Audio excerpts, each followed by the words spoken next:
Next, let's look at some examples.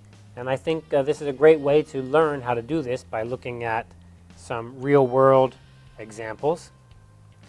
So here we have a case of a very simple idea, which is analysis of variance, ANOVA, and we have a reference here.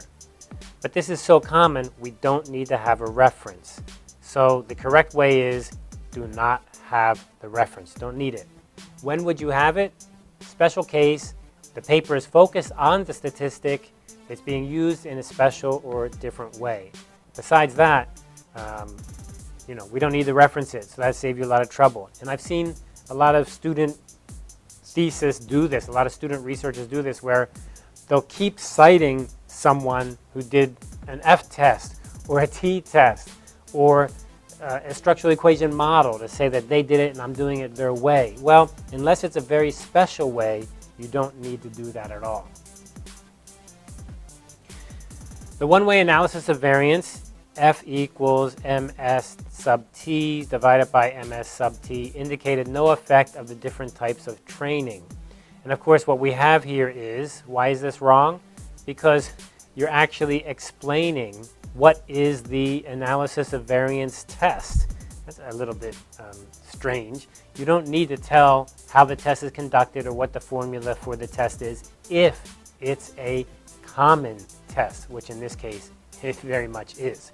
So the correct way to do this would be just skip over that. A one-way analysis of variance indicated no effect of the different types of training. So we don't include it at all. We just go ahead and say the sentence very clearly. The animals that were raised in a group environment made more social choices, mean equals 16.8, standard deviation 1.6, than did the animals that were raised in isolation, mean 10.6, standard deviation 0.3, comma, T38, which is the t-test, equals 4.8 with the probability of 0.001. Here what we have is the SD is the standard deviation, the M is the mean, capital M, SD in the italics, that's correct. But here what we have is this subscript for the t-test, which the correct way to write that would be T parentheses 38, meaning the degrees of freedom related to the sample size. So here's the t-test. So if I want to look it up in a table, that's 38, but you don't use a subscript. Testing in their native language led to higher scores, X bar, which means mean, right, equals 84, standard deviation 3.6. I think right away we can see some problems here. So the correct way to write this would be to avoid the X bar, the mean. We would write the capital M italicized for mean. Standard deviation you can see is capital SD with the letters angled, which makes a lot of sense. Whoops, switch over here. Which makes a lot of sense, the SD. And down here we have the M and the SD again, and the T also with the degrees of freedom there, and the P.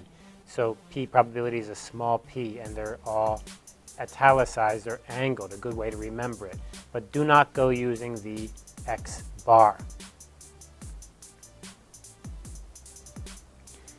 Table 1 contains the mean number of experiences reported by the respondents in each of the 8 groups that compose the 2x2x2 design.